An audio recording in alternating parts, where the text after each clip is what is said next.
Mujaddid Media.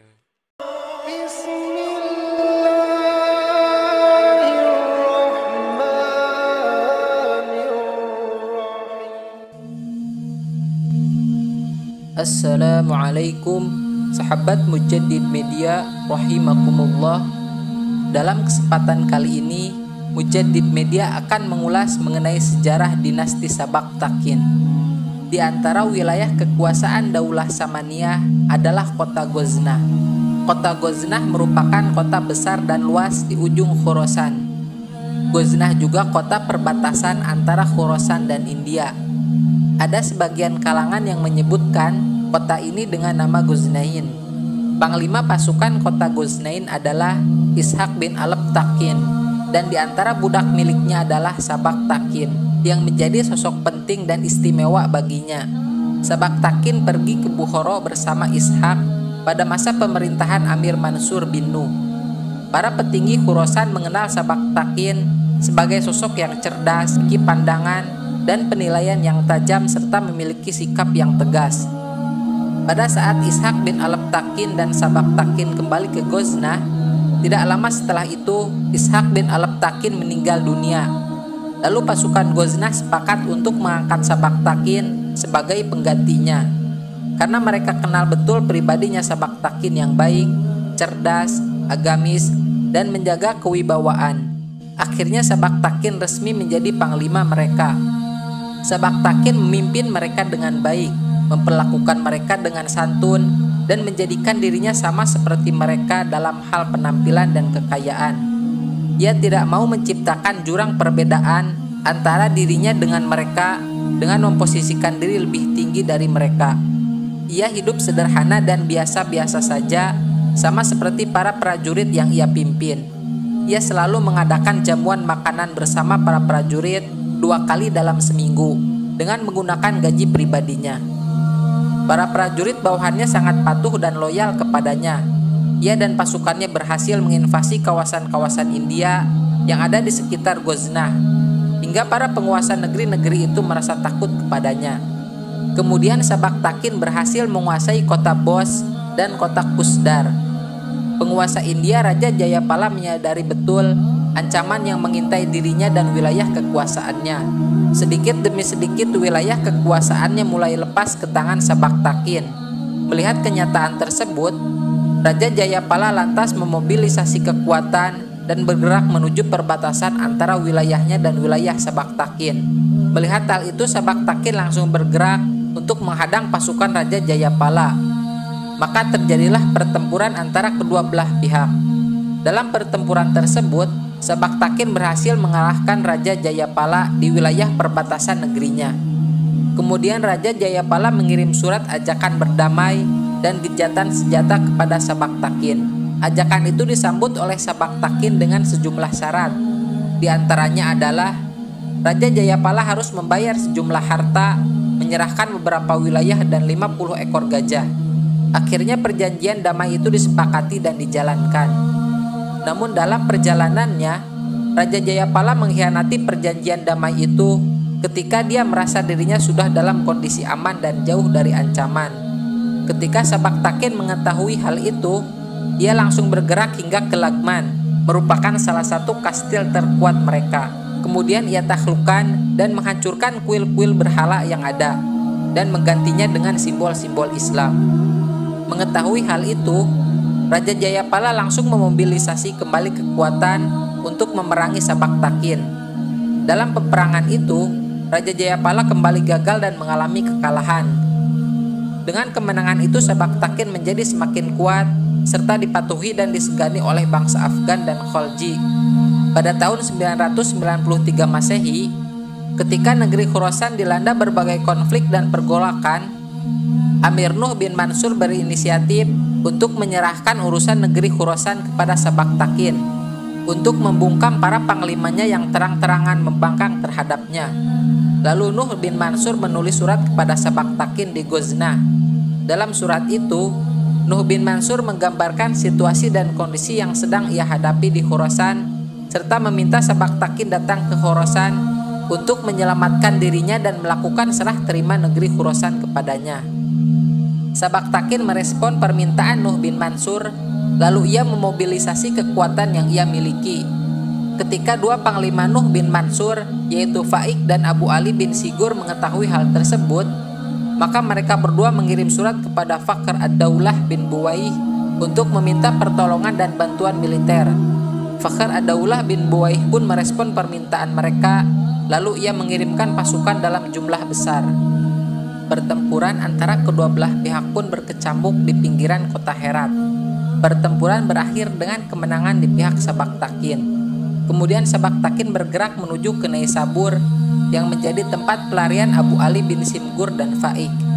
Ketika mengetahui Sabaktakin bergerak menuju Naisabur, maka Abu Ali bin Simgur dan Faik pergi ke Jurjan. Nuh bin Mansur atas bantuan militer dari Sabaktakin berhasil menguasai Naisabur.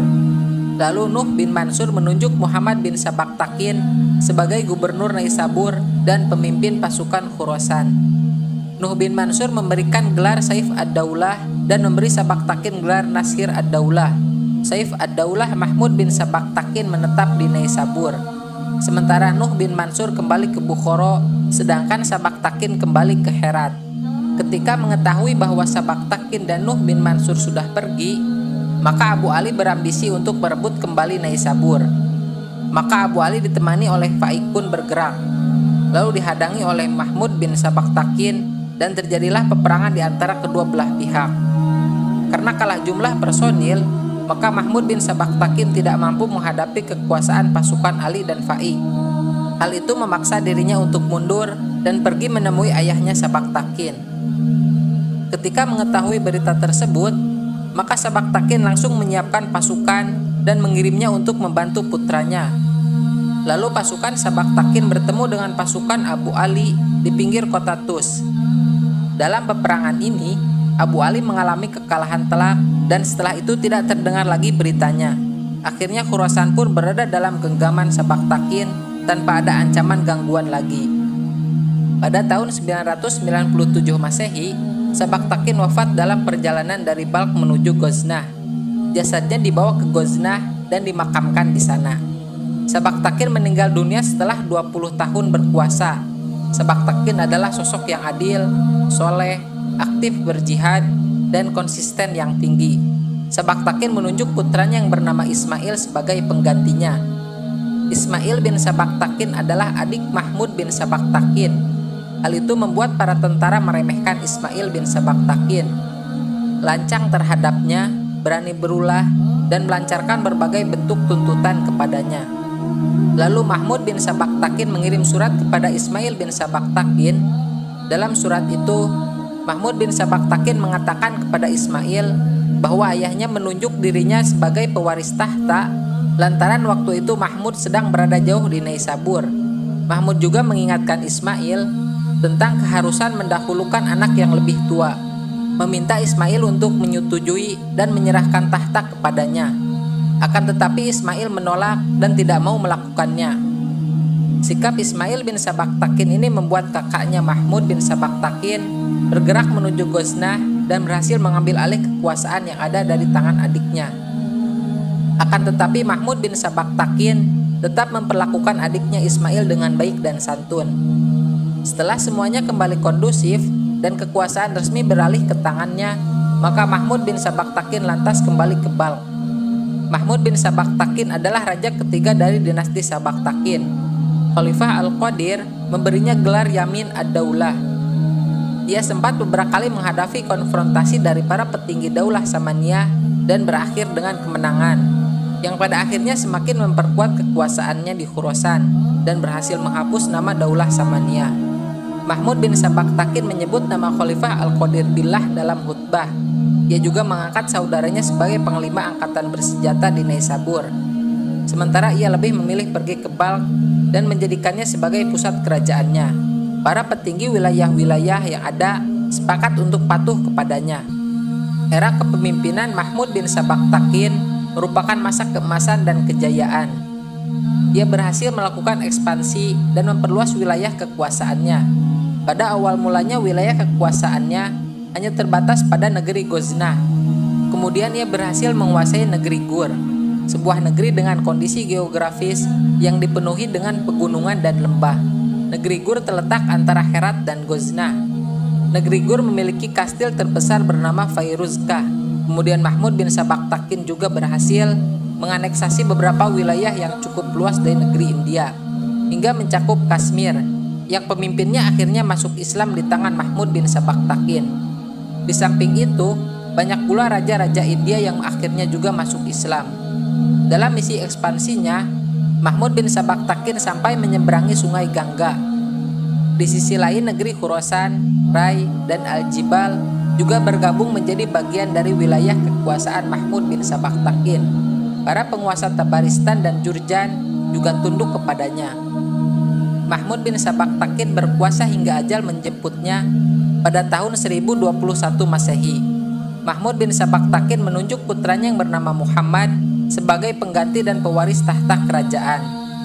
Muhammad bin Mahmud bin Sabaktakin adalah adik Mas'ud bin Mahmud bin Sabaktakin.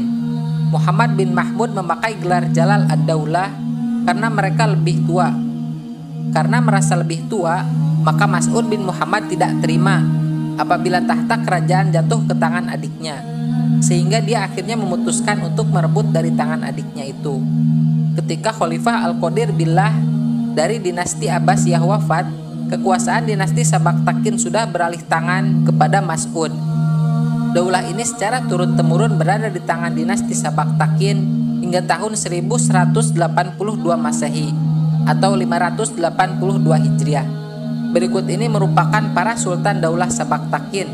Yang pertama, Sabaktakin, dilanjutkan oleh Ismail bin Sabaktakin, selanjutnya Yamin ad-Daulah Mahmud bin Sabaktakin, lalu digantikan oleh Jalal ad-Daulah Muhammad bin Mahmud, lalu oleh Nasir binillah Mas'ud, Sihab ad-Daulah Maudud bin Mas'ud, Mas'ud bin Maudud, Baha ad-Daulah, Iz ad-Daulah Abdul Rashid bin Mahmud, yang ke-10 oleh Jamal ad-Daulah Faruk Zad, yang ke-11 Zohir ad-Daulah Ibrahim bin Abdul Rashid, yang ke-12 Ala ad-Daulah Mas'ud bin Ibrahim, yang ke-13 Kamal ad-Daulah Sirzad bin Mas'ud, yang ke-14 Sultan ad-Daulah Arslan bin Mas'ud, yang ke-15 Yamin ad-Daulah Bahrom Syah bin Mas'ud, yang ke-16 Muiz ad-Daulah Khusraw Syah bin Bahrom Syah, dan yang terakhir Taj ad-Daulah Kursumulk.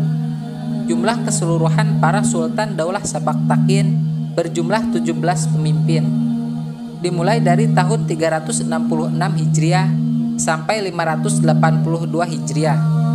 Daulah Sabaktakin ini berdiri ketika dinasti Abbasiyah dipimpin oleh Khalifah Al-Qadir. Alhamdulillahirabbil alamin.